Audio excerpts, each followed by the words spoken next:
بیچاری کہیں روز سے دم توڑ رہی ہے، ڈر ہے خبر بند میرے منہ سے نکل جائے، تقدیر تو مبرم نظر آتی ہے لیکن پیران کلیسا کی دعا ہے کہ یہ ٹل جائے۔ تو پہلی بات میری ختم ہوئی، عالمی نظام خلافت دنیا کی تقدیر مبرم ہے، ہو کر رہے گی، اس میں کسی صاحب ایمان کو کوئی شک، کوئی شبہ، کوئی ریب نہیں ہونا چاہیے۔ البتہ اس کا اب دوسرا پہلو کیا ہے، اس کا آغاز کہاں سے ہو؟ پہلی بات تو یہ، ہمارے بعض لوگوں کے ذہنوں میں، سادہ دل لوگ وہ سمجھتے ہیں کہ پوری دنیا میں ایک ہی دفعہ آ جانی چاہیے، یہ کوئی علاقائی خلافت تو نہیں ہو سکتی، خلافت تو عالمی۔ ان سے میں کہتا ہوں عالمی خلافت کب تھی جناب؟ یہ تو نہ خلافت راشدہ میں عالم، کیا ہندوستان شامل تھا، کیا چین شامل تھا، کیا یورپ شامل تھا؟ اور پھر جو خلافت کے نام سے جو ملوکیت چلی ہے وہ بھی صرف آپ دور بنو امیہ میں کہہ سکتے ہیں کہ وہ پورا عالم اسلام کم سے کم اس کے تحت تھا۔ بعد میں خلافت عباس، بنو عباس میں، اور فاطمیین کی خلافت میں، اور آل عثمان جو ہے آٹومان ٹرکس کی خلافت میں ٹکڑے تھے، اس سے بکھرے تھے، کوئی مانتا تھا کوئی۔ اور سب سے بڑی بات یہ، اگر ایک دم پوری دنیا پر خلافت قائم ہو سکتی تو حضور کے دست مبارک سے ہو۔ نتیجہ کیا نکلا؟ ایک ملک میں حضور نے قائم کر، جزیرہ نما عرب، یہاں خلافت قائم ہو گئی، حضور خلیفہ ہے۔ اس کے بعد آپ کے خلفائے راشدین نے پھر اس شرقاً غرباً شمالاً 3 کالمز نکلے ہیں فوجوں کے، صحابہ کرام کے 3 کالمز، ایک ایسٹ ورڈ، ایک ویسٹ ورڈ، ایک نارتھ ورڈ۔ ایک عراق کو فتح کرتے ہوئے ایران میں پہنچ گیا، خراسان تک چلا گیا۔ ایک شام کو فتح کرتے ہوئے اور پھر سینائی پیننسولا سے ہو کر افریقہ میں داخل ہوا اور اٹلانٹک تک پہنچ۔ تیسرا سیدھا شمال میں گیا، لیکن یہ زیادہ دور نہیں جا سکتا تھا، کوکیشین ماؤنٹینز آ گئے، کوہ قاف۔ اس زمانے میں تو یہ یوں سمجھیے کہ امپیسیبل تھا نا، کوہ قاف زیادہ وہاں۔ اب بھی یہ ہوگا، کسی ایک جگہ سے شروع ہوگا پھر پھیلے گا، اس کے سوا کوئی چارہ کار ہے۔ اگر ہر جگہ پوری دنیا میں ایک ہی وقت میں ہو سکتا تو حضور کے دست مبارک سے ہوتا صلی اللہ علیہ وسلم۔ اب وہ نقطہ کون سا ہوگا، نقطہ آغاز کون سا ہوگا؟ اس میں پہلی بات تو میں نے کہا، جو شک کرے گا اس کا پھر ایمان مشکوک ہے، ہوگا، لازماً ہوگا، گلوبل ہوگا، پوری دنیا میں ہوگا۔ کہاں سے شروع ہوگا اس میں آپ اختلاف کر سکتے ہیں، لیکن مجھے تو 2 حدیثیں تو ملی ہیں جن سے یہ اندازہ ہوتا ہے کہ یہ اس مشرقی خطے سے ہوگا، عرب کے مشرق کی جانب کسی ملک سے ہوگا، کسی خطے سے ہوگا۔ وہ حدیثیں بھی اب آپ پڑھ لیجیے پہلے، پھر میں کہہ رہا ہوں یہ خزانہ ہے جو ہم نے آپ کی خدمت میں پیش کیا ہے، کاش کہ آپ اس کی قدر کر سکیں، یہ حدیثیں آپ کو ازبر ہو جائے، یاد ہو جائے، لوح قلب پر نقش ہو جائے۔ ہندوستان اور خراسان یعنی موجودہ افغانستان کا ذکر ابن ماجہ کی روایت ہے، عن عبداللہ ابن الحارث رضی اللہ تعالی عنہ قال رسول اللہ صلی اللہ علیہ وسلم یخرج ناس من المشرق یؤتون للمہدی یعنی سلطانہ، یعنی سلطانہ، دونوں طرح سے پڑھ سکتے ہیں۔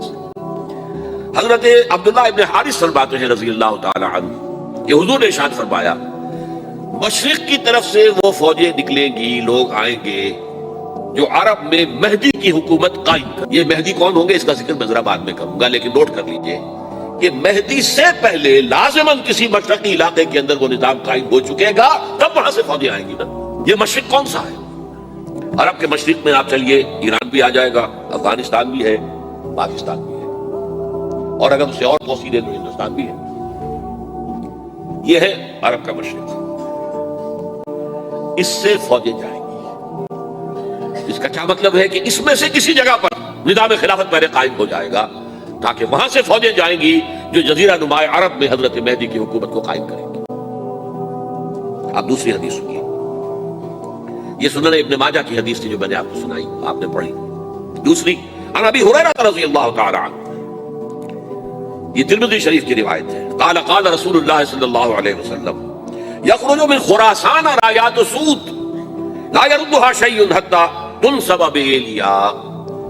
خراسان کے علاقے سے سیاہ جھنڈے لے کر فوجیں آئیں گی، ان کا رخ کوئی موڑ نہیں سکے گا، ان کو پیچھے پھیر نہیں سکیں گے کوئی بھی، یہاں تک کہ وہ یروشلم میں جا کر جھنڈے نصب کر دیں گے۔ ایلیا حضور کے زمانے میں یروشلم کو کہتے تھے۔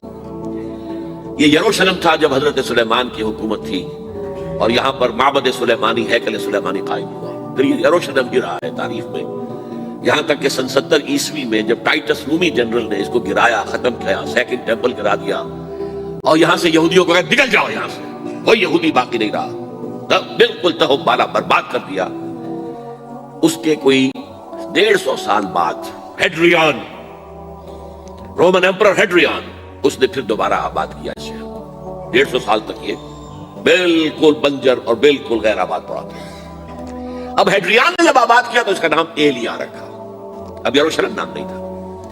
تو حضور کے زمانے میں پھر اس کا نام ایلیا تھا، اور اب اس سے کیا معلوم ہو رہا ہے کہ یہ یروشلم مسلمانوں کے قبضے سے اس وقت نکلا ہوا ہوگا۔ ایک دفعہ پہلے نکلا تھا، سن 1099 عیسوی میں مسلمانوں کے ہاتھ سے نکلا، کروسیڈرز عیسائیوں نے آ کر اس کو قبضے میں کیا، لاکھوں مسلمانوں کو مارا، قتل کیا۔ اس کو 1187 عیسوی میں واپس لیا ہے۔ کس نے لیا ہے؟ صلاح الدین ایوبی کرد۔ عرب کھوکھلے ہو چکے تھے، عربوں نے کھویا، واپس نہیں لے سکے، بہت حکومت کر چکے تھے 400-500 برس کی حکومت کر کے، اور ان کے عیش اور ان کے آرام اب ان میں جان نہیں تھی کہ وہ واپس لے سکے۔ واپس لینے والا گرم کرد خون تھا صلاح الدین ایوبی۔ تو گویا کہ اب آپ سمجھئے کہ 88 برس تک عیسائیوں کا قبضہ رہا یروشلم پر۔ اب 1967 میں یہودیوں نے قبضہ کیا ہے، اور اب 38 برس تو ہو گئے، 88 نہیں تو 38 برس تو ہو گئے، لیکن وہ دور آئے گا کہ اب پھر لیں گے۔ لینے والے عرب بھی نہیں ہوں گے، خراسان کے علاقے سے فوجیں آئیں گی۔ یہ خراسان کیا تھا؟ ایلیا تو میں نے آپ کو بتا دیا، یروشلم کا نام ہے۔ خراسان اس زمانے میں ایک بہت بڑے ملک کو کہتے تھے، کچھ حصہ پاکستان کا بھی اس میں شامل ہے، کچھ حصہ ایران کا بھی ہے۔ ایران کے اس حصے کو اب بھی خراسان کہتے ہیں، وہ ایک صوبہ ہے۔ خراسان ایک صوبہ ہے ایران کا، چھوٹا سا۔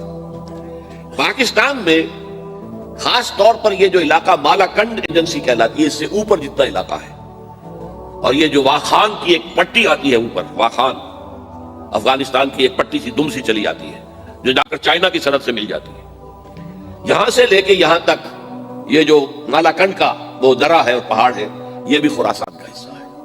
باقی تقریباً 2/3 آف افغانستان ساؤدرن حصہ نہیں ہے خراسان کا حصہ، یہ سیستان کہلاتا تھا، یہ خراسان نہیں ہے۔ لیکن یہ کہ اوپر کا 2/3 آف افغانستان، اور اس کے ساتھ یہ جو عرب جو اب یہ ترک ممالک آزاد ہوئے ہیں سوویت یونین کی ڈسولوشن کے ساتھ، یہ سارا علاقہ کہلاتا ہے خراسان بزرگ، دی گریٹ خراسان۔